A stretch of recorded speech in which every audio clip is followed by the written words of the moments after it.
Good morning mga kalods. Welcome back sa ating YouTube channel mga lods, Buhay Electrician. Kaya dito po tayo na-assign sa ibabaw ng Kisame mga lods.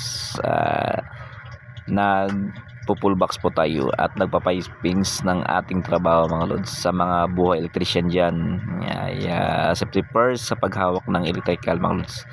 Napakadelikado at napaka-hazard ng electrical. Kaya ingat-ingat sa paghawak ng kuryente mga lods. Kaya wala nang replaying buhay kung may masamang mangyari sa atin. Kaya payong-payong mga kaibigan dyan, pag humawak tayo ng live, kaya safety first, nakasipatos tayo at gloves. Kung maaari, i-off natin ang breaker mga lods para safety tayo sa paghawak ng ating trabaho.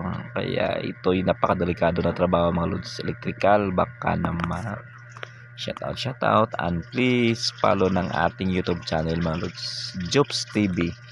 Maraming salamat. Bye bye.